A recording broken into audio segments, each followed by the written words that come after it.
Hi అందరికీ నమస్కారం. ఈరోజు నేను మీకు ఎక్స్ప్లెయిన్ చేయబోయే సినిమా పేరు డ్రాయింగ్ క్లోజర్. ఈ సినిమా నెట్ఫ్లిక్స్ లో స్ట్రీమ్ అవుతుంది. ఇంకా డైరెక్ట్ గా కథలోకి వెళ్తే ఈ సినిమా ఓపెనింగ్ మన కథలో హీరోని చూపిస్తారు. తానేంటంటే హాస్పిటల్ టాప్ ఫ్లోర్ లో నుంచొని ఉంటాడు. ఎందుకంటే సూసైడ్ చేసుకొని చనిపోదాం అని చెప్పేసి మన కథలో హీరోకి భూమి మీద బతకడం ఇష్టం లేక ఆత్మహత్య చేసుకొని చనిపోదాం అనుకుంటాడు. కానీ అదే సమయంలో పక్కన ఒక అమ్మాయి డ్రాయింగ్ చేసుకుంటూ ఉంటుంది.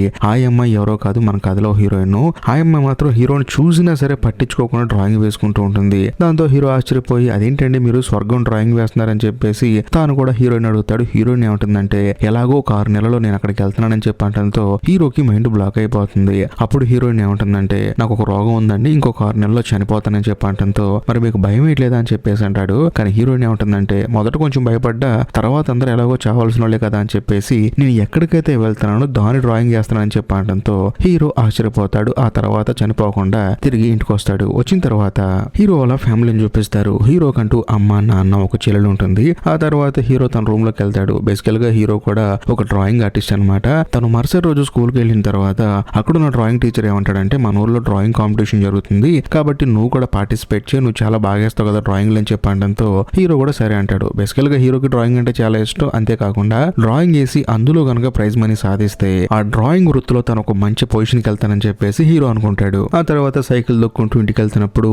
అనుకోకుండా కళ్ళు తిరిగి హీరో కింద పడిపోతాడు. దాంతో పక్కన ఉన్న వాళ్ళందరూ హాస్పిటల్లో జాయిన్ చేస్తారు. అదే సమయంలో హీరోని చూడటానికి వాళ్ళ అమ్మా నాన్న కూడా వస్తారు. కానీ అక్కడికి వచ్చిన తర్వాత డాక్టర్ ఏమంటాడంటే మీ అబ్బాయికి హార్ట్ లో ట్యూమర్ ఉందండి, కేవలం ఒకే ఒక సంవత్సరం బతుకుతాడు, ఆ తర్వాత చనిపోతాడని చెప్పడంతో హీరోకి మైండ్ బ్లాక్ అయిపోతుంది. హీరో వాళ్ళ అమ్మా నాన్నకైతే ఏం అర్థం కాదు. అదేంటండి పిల్లాడు చనిపోవటం ఏంటని చెప్పడంతో లేదండి మీ అబ్బాయికి హార్ట్ లో ట్యూమర్ ఉందని చెప్పడంతో హీరోకి ఏం అర్థం కాదు. ఆ తర్వాత డ్రాయింగ్ కాంపిటీషన్ అని చెప్పేసి ఒక పాంప్లెట్ ఇచ్చాడు కదా వాళ్ళ టీచరు, దాన్ని కూడా పక్కన పడేస్తాడు. డల్ గా కూర్చుంటాడు. ఏంటి నా జీవితం మధ్యలో ఆగిపోతుందని చెప్పేసి ఆలోచిస్తూ ఉంటాడు. కరెక్ట్ గా అదే సమయంలో మన కథలో హీరోకి హీరోయిన్ గుర్తు వస్తుంది. దాంతో తాను అక్కడ నుంచి హీరోయిన్ ఉన్న హాస్పిటల్ కి వెళ్తాడు. ఎందుకంటే తనని హాస్పిటల్లోనే మీటాడు కదా. వెళ్ళి చూస్తే అక్కడ హాస్పిటల్లో హీరోయిన్ ఉండదు. సరే అని చెప్పేసి ఇంటికి వెళ్ళిపోతున్నప్పుడు సడన్ గా లిఫ్ట్ లో హీరోయిన్ కనిపిస్తుంది. చూసి షాక్ అయిపోతాడు. ఎందుకంటే బేసికల్ గా తనని సైడ్ నుంచి చూసాడు తప్ప స్ట్రైట్ గా చూడలేదన్నమాట.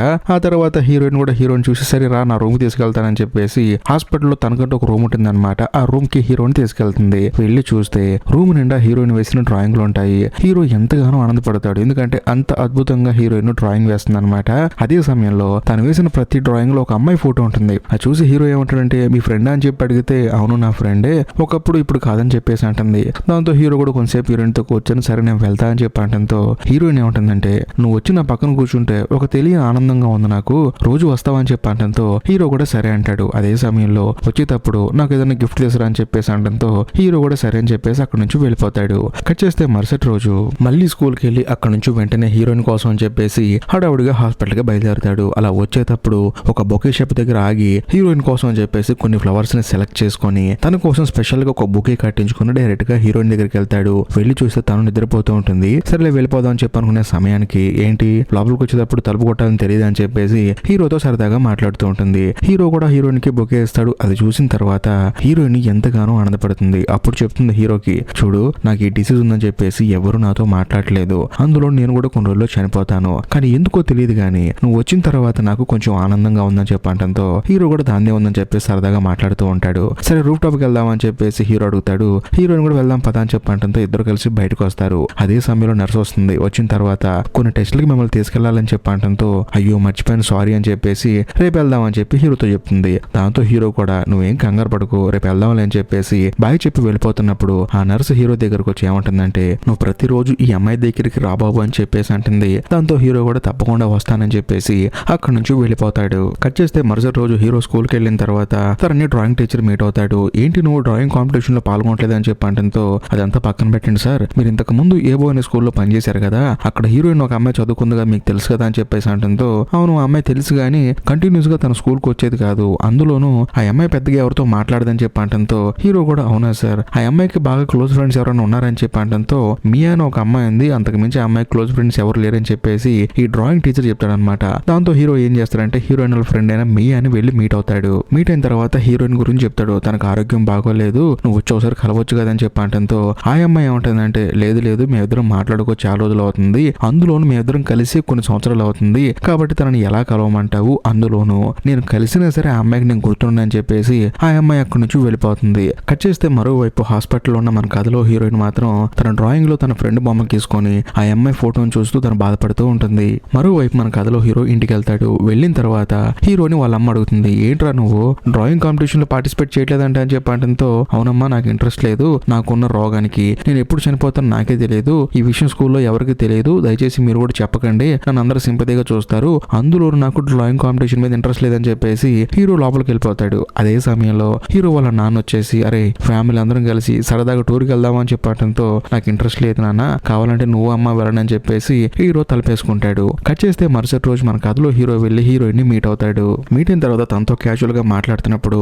తనతో పాటు ఇంకో పేషెంట్ ఉంటుంది అనమాట, ఒక అమ్మాయి. ఆ అమ్మాయిని మీట్ అవడానికి తన ఫ్రెండ్స్ అందరూ వస్తారు. వాళ్ళని చూసి హీరోయిన్ బాధపడుతూ ఉంటుంది. అదే సమయంలో హీరోయిన్ ఏమంటాడంటే, నీకు కూడా ఎవరైనా వచ్చి హాస్పిటల్లో చూస్తే బాగుండి అనిపించిన వ్యక్తి ఎవరైనా ఉన్నారా అని చెప్పి అడిగితే, ఉన్నారు అని చెప్పి అంటుంది. ఎవరని చెప్పి హీరో అడిగితే, మా నాన్న అని చెప్పి అంటుంది. మా నాన్న అంటే నాకు చాలా ఇష్టం, నన్ను బీచ్కి తీసుకెళ్లేవాడు, తను వచ్చి నన్ను చూస్తే బాగుంటుందని చెప్పి అంటంతో హీరో ఏం చేస్తారంటే, బయట ఒక నర్సు ఉంది కదా, ఆవిడ దగ్గరికి వెళ్ళి హీరోయిన్ వాళ్ళ అమ్మా నాన్న కాంటాక్ట్ నెంబర్ ఇవ్వండి, కావాలంటే మన ఇద్దరం అక్కడికి వెళ్దాము, వాళ్ళని హాస్పిటల్కి రమ్మందాం అని చెప్పి అంటంతో ఇప్పుడు ఆ నర్సు ఒక భయంకరమైన టెస్ట్ రివీల్ చేస్తుంది. అదేంటంటే హీరోయిన్ వాళ్ళ అమ్మ ఎవరో కాదు, ఆ నర్సే. అది విన్న తర్వాత హీరో షాక్ అయిపోతాడు. ఆ తర్వాత మరొక విషయం చెప్తుంది అనమాట హీరోకి. అదేంటంటే బేసికల్ గా హీరోయిన్ చిన్నప్పుడు వాళ్ళ నాన్న సరదాగా బీచ్కి తీసుకెళ్తున్నాడు అనమాట. అలా వెళ్లేటప్పుడు హీరోయిన్ పిలవటం వల్ల హీరోయిన్ వాళ్ళ నాన్న వెనక్కి తిరిగి చూశాడు. అనుకోకుండా కారు యాక్సిడెంట్ అయింది. సో దాంట్లో హీరోయిన్ వాళ్ళ నాన్న చనిపోయాడు. అప్పటి నుంచి వాళ్ళ నాన్న తన వల్లే చనిపోయాడని చెప్పేసి హీరోయిన్ బాధపడుతూ ఉంది. ఇంకా ముఖ్యంగా తన ఆరోగ్యాన్ని ఈ పరిస్థితి తెచ్చుకుంది.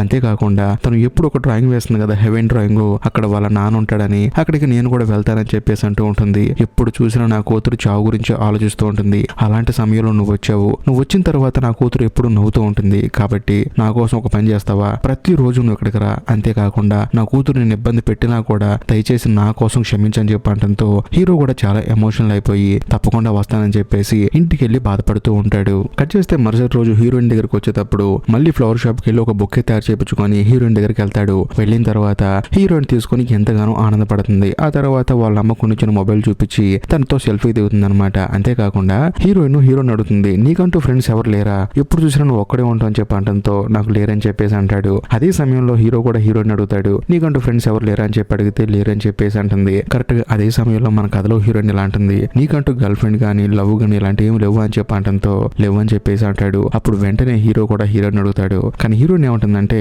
నాకున్న ఈ పరిస్థితికి నేను వేరే వాళ్ళని ఇష్టపడి వాళ్ళకి నేను దూరం అయిపోయి వాళ్ళని ఇబ్బంది పడతాం ఎందుకని చెప్పేసి ఆ ఫీలింగే నా మనసులో లేకుండా చేశానని చెప్పి అంటంతో హీరో ఆశ్చర్యపోతాడు. ఇక్కడ ఇంకో హైలైట్ విషయం ఏంటంటే, హీరో తనకున్న రోగం గురించి హీరోయిన్ కి ఇప్పటి వరకు చెప్పలేదు. ఆ తర్వాత వీళ్ళిద్దరూ సెల్ ఫోన్ లో మెసేజ్ చేసుకుంటూ ఉంటారు. తర్వాత ఫొటోస్ దిగి పంపించుకుంటూ ఉంటారు. అలాగా వీళ్ళిద్దరు వన్ సైడ్ లవ్లు మొదలైపోతాయి అనమాట. బేసికల్ గా హీరోయిన్ కి హీరో అంటే ఇష్టం మొదలైపోయింది. ఆ తర్వాత హీరో కూడా హీరోయిన్ అంటే ఇష్టం మొదలైపోయింది. కాకపోతే ఒకళ్ళ మీద ఒకళ్ళకున్న ఆ ప్రేమ ఫ్రెండ్షిప్ అనుకొని వాళ్ళని వాళ్ళు మోసం చేసుకుంటున్నారు. అది సంగతి. ఇదిలా ఉంటే మరుసటి రోజు మన కథలో హీరోయిన్ హీరోతో ఏమంటుందంటే, ఈ హాస్పిటల్ కి దూరంగా ఒక ఫైర్ వర్క్ జరుగుతుంది, అంటే టపాసులు పేలుస్తారు, చాలా అద్భుతంగా ఉంటుంది చూడటానికి, ఇంతకు ముందు నేను ఒక్కదాన్ని చూసేదాన్ని, ఇప్పుడు నువ్వు కూడా ఉన్నావు కదా అని చెప్పంటంతో హీరో కూడా తప్పకుండా మన ఇద్దరం చూద్దామని చెప్పి అంటాడు. అదే సమయంలో మన కథలో హీరోకి వాళ్ళ ఫ్రెండ్స్ దగ్గర నుంచి ఒక మెసేజ్ వస్తుంది, సరదాగా సినిమాకి వెళ్దాం రా అని చెప్పేసి. ఇదే విషయాన్ని మన కథలో హీరోయిన్ చెప్తాడు. హీరోయిన్ కూడా పైకి కొంచెం బాధపడినా సరే హ్యాపీగా వెళ్ళరా అని చెప్పేసి అంటుంది. దాంతో హీరో కూడా సరే అని చెప్పేసి ఫ్రెండ్స్ తో సరదాగా బయటికి వెళ్తాడు.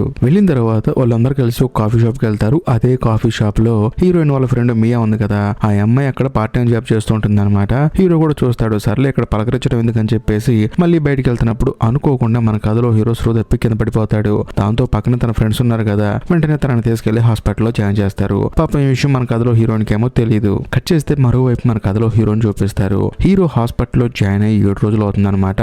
7 రోజుల తర్వాత మనోడికి మెలకు వస్తుంది. అంతేకాకుండా హీరోకి ఏంటంటే ఒక చిన్నపాటి ఆపరేషన్ కూడా చేస్తారు. వెంటనే హీరోకి మెలకు వచ్చి చూస్తే డేట్ 20వ తారీఖు, అంటే ఆ ఫైర్ వర్క్ జరిగే రోజు ఇదేనమాట. వెంటనే హీరో మొబైల్ తీసుకొని చూస్తే అందులో హీరోయిన్ భయంకరంగా మెసేజ్ పంపిస్తూ ఉంటుంది. ఎన్నోసార్లు ఫోన్ చేసిందనమాట. వెంటనే హీరో ఫోన్ తీసుకొని హీరోయిన్ కి ఫోన్ చేస్తాడు. సారీ నేను నీ దగ్గర రాలేకపోయాను, కొంచెం బిజీగా ఉన్నానని చెప్పేసి తనకున్న రోగం గురించి చెప్పకుండా ఏవేవో కథలు చెప్తూ ఉంటాడు. కానీ హీరోయిన్ మాత్రం అర్థం చేసుకోకుండా, అవునులే నా దగ్గరికి ఎందుకు వస్తావు, నీకంటూ బయట చాలా మంది ఫ్రెండ్స్ ఉంటారు, నేనంటే ఒక గదిలో కూర్చొని దెయ్యంలా ఉంటాను, నా దగ్గరికి ఎందుకు వస్తావు అని చెప్పి మాట్లాడుతూ ఉంటాడు. కాకపోతే హీరో ఏమంటాడంటే, ఈ రోజు ఫైర్ వర్క్ ఉందని చెప్పావు కదా, దయచేసి నేను అర్థం చేసుకో, ఇప్పుడు నేను రాలేకపోతున్నాను, కానీ నీలాగే రోగం ఉన్న వాళ్ళు చాలా మంది ఎక్కువ రోజులు బతికారు, అది ఎలా బతికారో కూడా నాకు తెలుసు, నువ్వేం భయపడి మాకు, నువ్వు ఇంకా చాలా రోజులు బతుకుతావు, మనం ఇంకా చాలా పండుగలు సెలబ్రేట్ చేసుకున్నాం, క్రిస్మస్ క్రిస్మస్ ఉంది, న్యూ ఇయర్ ఉంది, ఇంకా ముఖ్యంగా నీ బర్త్డే ఉంది, అప్పుడు మనందరం కలిసి హ్యాపీగా సెలబ్రేట్ చేసుకుందాం అని చెప్పడంతో హీరోయిన్ కూడా నవ్వుతుంది. హీరో కూడా నువ్వేం బాధపడ మాకు, నాకు కొంచెం పనులు రాలేకపోతున్నానని చెప్పేసి హీరోయిన్ కి సారీ చెప్తాడు. కరెక్ట్ గా అదే సమయంలో హాస్పిటల్ బయట హీరోయిన్ చూస్తున్నప్పుడే బాంబులు పేలుస్తారనమాట.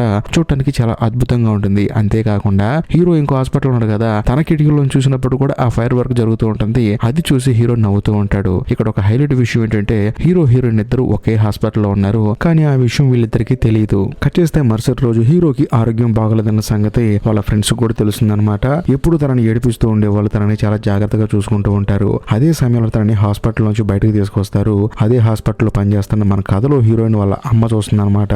చూసి తను షాక్ అయిపోతుంది. ఆ తర్వాత హీరోని పైకి తీసుకెళ్లి మాట్లాడుతుంది. ఎందుకు ఈ విషయం మాతో చెప్పలేదని చెప్పడంతో నేను గనక నాకు ఆరోగ్యం బాగోలేదని చెప్పేసి ఎవరికన్నా చెప్తే వాళ్ళు నన్ను సింపతిగా చూస్తూ ఉంటారు, అసలు నాకు సింపతి అంటే నచ్చదని చెప్పేసి అనడంతో హీరోయిన్ వాళ్ళ అమ్మ షాక్ అవుతుంది. అంతేకాకుండా హీరోయిన్ కూడా ఈ విషయం చెప్పొద్దని చెప్పేసి హీరోయిన్ వాళ్ళ అమ్మ దగ్గర ప్రామిస్ తీసుకుంటాడు. దాంతో ఆవిడ కూడా సరే చెప్పనని చెప్పంటుంది. కట్ చేస్తే మరుసటి రోజు మన కథలో హీరో ఏం చేస్తాడంటే హీరోయిన్ వాళ్ళ ఫ్రెండ్ మియాని మీట్ అవుతాడు. మీట్ అయిన తర్వాత తను కేవలం ఇంకా 3 నెలలు మాత్రమే బతుకుంటుందని చెప్పడంతో ఆ అమ్మాయి కూడా చాలా ఎమోషనల్ అయిపోతుంది. హీరోయిన్ కలవడానికి వస్తుంది. వచ్చిన తర్వాత హీరోయిన్ కూడా ఎంతగానో ఆనందపడుతుంది. దాంతో ఆ రోజు మొత్తం హీరోయిన్ వాళ్ళ ఫ్రెండ్ తనతో టైం స్పెండ్ చేసి తిరిగి ఇంటికి వెళ్ళిపోయేటప్పుడు బస్సులో హీరోకి చెప్తుంది అనమాట, మేమిద్దరం చిన్నప్పటి నుంచి ఎంతో బెస్ట్ ఫ్రెండ్స్, కాకపోతే తన ఆరోగ్యం బాగోక అప్పుడప్పుడు స్కూల్కి లీవ్ వేస్తూ ఉండేది, దానివల్ల తన అన్ని సబ్జెక్టులో ఫెయిల్ అయింది, అందుకని తనకి గ్రాడ్యుయేషన్ సర్టిఫికేట్ కూడా రాలేదు, కాకపోతే నేను కంప్లీట్ చేసి సర్టిఫికేట్ తీసుకున్నాను, సరే తను బాధపడుతుంది కదా అని చెప్పేసి సరదాగా ఒక బాక్స్ లా చేసి గ్రాడ్యుయేషన్ సర్టిఫికేట్ తయారు చేసి ఇచ్చాను, దాన్ని తను తప్పుగా అర్థం చేసుకొని నాకు చదువు రాదని నువ్వు ఎక్కిరిస్తున్నావు అని చెప్పేసి నాతో మాట్లాడొద్దంది,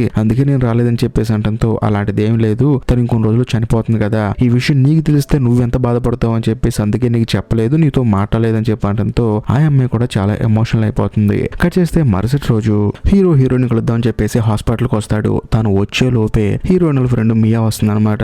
వచ్చిన తర్వాత ముగ్గురు సరదాగా మాట్లాడుకుంటూ ఉంటారు. సాయంత్రం ఇద్దరింటికి వెళ్ళేటప్పుడు మియా ఏం చేస్తుందంటే హీరోకి 2 స్నో ఫెస్టివల్ టికెట్స్ ఇస్తుంది అనమాట. వాళ్ళ స్కూల్లో ఫెస్టివల్ జరుగుతుంది అనమాట. ఆ ఫెస్టివల్ కి నువ్వు హీరోయిన్ రావాలని చెప్పేసి అంటంతో హీరో కూడా సరే అంటాడు. అంతేకాకుండా హీరోయిన్ కూడా ఎప్పటి నుంచో అనుకుంటుంది అనమాట వాళ్ళ స్కూల్లో ఫెస్టివల్కి వెళ్దాం అని చెప్పేసి, కాకపోతే తన ఆరోగ్యం బాగలేదు కదా అందుకని వెళ్ళట్లేదు, ఈసారి మాత్రం నేను తీసుకెళ్తానని చెప్పేసి హీరో ఏం చేస్తారంటే హీరోయిన్ వాళ్ళ అమ్మని పర్మిషన్ అడుగుతాడు. ఆవిడ కూడా సరే అంటుంది. కాకపోతే ఆ ఫెస్టివల్ కి వెళ్లే రోజు హీరోయిన్ ఆరోగ్యం బాగా ముదిరిపోతుంది అనమాట, అంటే బాగా ఇబ్బంది పడుతూ ఉంటుంది. అయినా సరే హీరోయిన్ మాత్రం నేను వస్తానని చెప్పేసి ప్రాపర్ గా రెడీ అయిపోయి వీల్ చైర్ లో వస్తుంది. ఆ ఫెస్టివల్ చూసి ఎంతగానో ఆనందపడుతుంది. హీరో కూడా ఆనందపడతాడు. మామూలుగా హీరోయిన్ ఏమనుకుంటుందంటే అదే గదిలో చనిపోతా అని చెప్పి అనుకుంటుంది, కానీ ఇలా ఫెస్టివల్ కి వస్తానని చెప్పేసి తన జీవితంలో అనుకోదు అనమాట. ఆ ఫెస్టివల్ అయిపోయిన తర్వాత మన కథలో హీరో ఏం చేస్తారంటే తను ఎప్పుడు అంటూ ఉంటుంది కదా మా నాన్నతో కలిసి బీచ్కి వెళ్ళాలని చెప్పేసి, అందుకనే తనని తీసుకొని బీచ్కి వెళ్తాడు. వెళ్ళిన తర్వాత తన భుజాల మీద ఎక్కించుకొని లోపలికి వెళ్తాడు కొంచెం. అప్పుడు హీరోయిన్ ఎలా అంటుంది, చూడు నువ్వు రానంత వరకు నా జీవితం ఆ గదిలోనే ముగిసిపోతుందేమో అనుకున్నాను, కానీ నువ్వు వచ్చిన తర్వాత నా జీవితంలో ఏ అయితే చేయలేనేమో అనుకున్నవన్నీ చేస్తున్నాను, ఫెస్టివల్ కి వచ్చాను, ఇలా బీచ్ కి వచ్చాను, దయచేసి ఇంకొంచెంసేపు అలా మోస్తావు నన్ను, ఈ బీచ్ అలా చూస్తూ ఉండిపోతానని చెప్పేసి హీరోయిన్ అలా బీచ్ ని చూస్తూ ఉంటుంది. హీరో కూడా బాధపడతాడు అనమాట. ఎందుకంటే వీళ్ళిద్దరికి తెలుసు వీళ్ళిద్దరు ఎక్కువ రోజులు బతకరని చెప్పేసి, అందుకని హీరో బాధపడుతూ ఉంటాడు. మరోవైపు మన కథలో హీరోయిన్ కూడా ఇలాంటి అవకాశం మళ్ళీ రాదని చెప్పేసి అలా బీచ్ ని చూస్తూ ఉండిపోతుంది. అలా కొంత సమయం గడిచిన తర్వాత హీరో హీరోయిన్ ఇద్దరు అక్కడి నుంచి వెళ్ళిపోతారు. కట్ చేస్తే మరుసటి రోజు హీరోయిన్ చూద్దాం అని చెప్పేసి హీరో మళ్ళీ హాస్పిటల్ కి వస్తాడు. వచ్చిన తర్వాత హీరోయిన్ ఏమంటుందంటే నా కోసం ఒక డ్రాయింగ్ చేస్తావా అని చెప్పేసి అంటుంది. దాంతో హీరో కూడా ఏం వేయాలని చెప్పంటంతో ఏమీ లేదు నన్ను గీ అని చెప్పేసి అంటుంది. దాంతో హీరో కూడా సరే అని చెప్పేసి హీరోయిన్ డ్రాయింగ్ వేస్తాడు అనమాట. అది చూసిన తర్వాత నువ్వు జీవితంలో ఒక పెద్ద ఆర్టిస్ట్ అవుతావు, ఆ మాత్రం నమ్మకం నాకైతే ఉంది, కాకపోతే నువ్వు ఆర్టిస్ట్ అయ్యే టైంకి నేను చచ్చిపోతాను, అయినా సరే పైనుంచి చూస్తానని చెప్పేసి అంటంతో హీరోకి బాధ అనిపిస్తుంది అనమాట. ఎందుకంటే తను చనిపోతుందని చెప్పేసి మళ్ళీ తానే గుర్తు చేసిందని చెప్పేసి. ఇక్కడ ఇంకో హైలైట్ విషయం ఏంటంటే మన కథలో హీరోయిన్ అప్పుడే అంటుంది నువ్వు రాకముందు నేను ఎప్పుడు చచ్చిపోతాను అని చెప్పేసి స్వర్గం బొమ్మ గీసుకొని అక్కడికి వెళ్తే బాగుంటుందని చెప్పేసి అనుకుంటూ ఉండేదాన్ని, కానీ ఎప్పుడైతే నువ్వు వచ్చావో నాకు అక్కడికి వెళ్ళబుద్ధి కావట్లేదు, ఇక్కడే ఉండాలనిపిస్తుంది అని చెప్పేసి హీరోయిన్ చాలా ఎమోషనల్ అయిపోతుంది. అది చూసి హీరో కూడా చాలా ఎమోషనల్ అయిపోతాడు. ఆ మరుసటి రోజు హీరో వాళ్ళ నాన్న దగ్గరికి వెళ్ళి నాన్న ఏదో ఆపరేషన్ చేస్తాను కదా నాన్న అని చెప్పి అంటంతో వాళ్ళ నాన్న కూడా ఆశ్చర్యపోతాడు. ఎందుకంటే హీరోకి ఏంటంటే ఆపరేషన్ చేస్తే ఇంకొన్ని రోజులు బతుకుతాడని చెప్పేసి వాళ్ళ నాన్న చెప్తాడు. అయినా సరే హీరో మాత్రం ఆ ఎక్స్ట్రా రోజులు బతికి నేను ఏం చేయాలని చెప్పేసి నాకు ఆపరేషన్ అవసరం లేదని చెప్పి అంటాడు. కానీ ఇప్పుడు మాత్రం వాళ్ళ నాన్న దగ్గరికి వెళ్ళి నాకు ఆపరేషన్ చేయించినాను అని చెప్పి అంటాడు. దాంతో వాళ్ళ నాన్న షాక్ అయిపోతాడు. ఎందుకు అలా హీరో అన్నాడంటే హీరోయిన్ అంది కదా నాకు ఇంకా నీతో ఉండాలనిపిస్తుందని చెప్పేసి అని, అందుకని హీరోయిన్ కూడా ఉంటుందని చెప్పేసి ఆపరేషన్ కి ఒప్పుకుంటాడు. మరుసటి రోజు హీరో తన డ్రాయింగ్ బుక్ తీసుకుని హాస్పిటల్ కి వస్తాడు. వచ్చి చూస్తే హీరోయిన్ కి బాగా సీరియస్ అయిందని చెప్పేసి తనని ఆపరేషన్ రూమ్ తీసుకెళ్తారు. ఇది చూసిన తర్వాత హీరో భగవంతుడికి ప్రార్థన చేస్తూ ఉంటాడు, ఎలాగైనా సరే హీరోయిన్ ని కాపాడని చెప్పేసి. అదే సమయంలో హీరో కూడా స్లో తప్పి కింద పడిపోతాడు. కట్ చేస్తే 2 రోజుల తర్వాత సినిమా ఓపెన్ అవుతుంది. మన కథలో హీరో ఆ తర్వాత హీరోయిన్ వాళ్ళ ఫ్రెండ్ మియా వీళ్ళిద్దరు కలిసి కూర్చొని ఉంటారు. ఎందుకంటే హీరోయిన్ చనిపోయింది, తనకి ఫ్యూనరల్ జరుగుతుంది అనమాట. అప్పుడు మియా అడుగుతుంది, ఎక్కడికి వెళ్ళావి 2 రోజులు? తను చనిపోయేటప్పుడు నువ్వు ఎక్కడని చెప్పి అడిగింది. నువ్వు తన పక్కన ఉండాలని చెప్పింది, ఎక్కడికి వెళ్ళావని చెప్పడంతో హీరో కూడా జరిగింది చెప్తాడు అనమాట. తనకు ఆరోగ్యం బాగోట్లేదు కదా, అందుకని తన ఆపరేషన్ కి వెళ్ళాలని చెప్పడంతో మియా ఆశ్చర్యపోతుంది. ఆ తర్వాత హీరోకి ఏంటంటే వాళ్ళ నాన్నగారు తనకి ఆపరేషన్ చేయిస్తారు. అంతేకాకుండా హీరో కూడా ఒక నిర్ణయించుకుంటాడు, హీరోయిన్ ఎలాగో చనిపోతుంది, తాను కూడా ఎలాగో చనిపోతాడు కొన్ని రోజుల్లో. కానీ హీరోయిన్ అంది కదా, నువ్వు ఎలాగైనా ఒక పెద్ద ఆర్టిస్ట్ అవుతావు, నువ్వు అయిన తర్వాత నేను పైనుంచి చూస్తానని చెప్పేసి. అందుకని హీరోయిన్ చివరి కోరిక తీర్చాలని చెప్పేసి తను భయంకరంగా డ్రాయింగ్ ప్రాక్టీస్ చేస్తూ ఉంటాడు. ఎందుకంటే కాంపిటీషన్ లో పాల్గొనడానికి. అలా కొన్ని రోజులు గడిచిన తర్వాత మియా ఏం చేస్తుందంటే హీరోని చూద్దామని చెప్పేసి వచ్చి చూస్తే హీరో ఆరోగ్యం కూడా బాగా క్షీణించిపోయి ఉంటుంది. అంతేకాకుండా ఈ విషయం మన కథలో మియాకి అయితే ఎలాగైతే తెలిసిందో హీరోయిన్ కూడా హీరో ఆరోగ్యం బాగోలేదని చెప్పేసి తనకి ఎప్పుడో తెలుసు. ఎప్పుడు తెలిసిందంటే హీరోయిన్ ఇద్దరు కలిసి ఒకే హాస్పిటల్ ఉన్నారు కదా, అప్పుడు హీరోయిన్ బయటకు వస్తున్నప్పుడు సడన్ గా తాను బయట హీరోని చూస్తుంది. చూసిన వెంటనే డౌట్ వచ్చి వాళ్ళ అమ్మని అడిగితే జరిగింది మొత్తం చెప్తుంది అనమాట. అది విన్న తర్వాత హీరోయిన్ భయంకరంగా ఏడుస్తుంది, తాను కూడా చనిపోతున్నాడు అని చెప్పేసి బాధపడుతూ ఉంది. అలా కొన్ని రోజులు గడిచిన తర్వాత మన కథలో హీరోకి హీరోయిన్ రాసిన ఒక లెటర్ ఉంటుందన్నమాట. ఆ లెటర్ వాళ్ళ అమ్మ తీసుకొచ్చేస్తుంది. అది చదివిన తర్వాత హీరో ఇంకా బాగా ఎమోషనల్ అయిపోతాడు. ఆ తర్వాత తాను కూడా హీరోయిన్ ఎంత ఇష్టపడుతున్నాడో ఆ ఇష్టాన్ని మొత్తాన్ని ఇన్స్టాగ్రామ్ పోస్ట్ రూపంలో క్రియేట్ చేసి అప్లోడ్ చేస్తాడు. అది చూసి మియా ఆనందపడుతుంది. కట్ చేస్తే ఆ డ్రాయింగ్ కాంపిటీషన్ రానే వస్తుంది అనమాట. వచ్చిన తర్వాత మన కథలో హీరో వేసిన డ్రాయింగ్ కి ఫస్ట్ ప్రైజ్ వస్తుంది. ఆ డ్రాయింగ్ ఏంటంటే హీరోయిన్ ను మేఘాల్లోకి నడుచుకుంటూ వెళ్తున్నట్టు, అంటే స్వర్గానికి నడుచుకుంటూ వెళ్తున్నట్టు ఒక డ్రాయింగ్ చేస్తాడు. దానికి ఫస్ట్ ప్రైజ్ వస్తుంది. దాంతో హీరోయిన్ కోరిక కూడా నెరవేరింది. ఇంతటితో సినిమా అయిపోతుంది. ఈ వీడియో మీకు నచ్చితే లైక్ చేయండి, షేర్ చేయండి, కామెంట్ చేయండి. అంతేకాకుండా ఇప్పటికీ మీరు మన ఛానల్ సబ్స్క్రైబ్ చేసుకోకపోతే దయచేసి సబ్స్క్రైబ్ చేసి బెల్ ఐకాన్ ప్రెస్ చేయండి. బాయ్.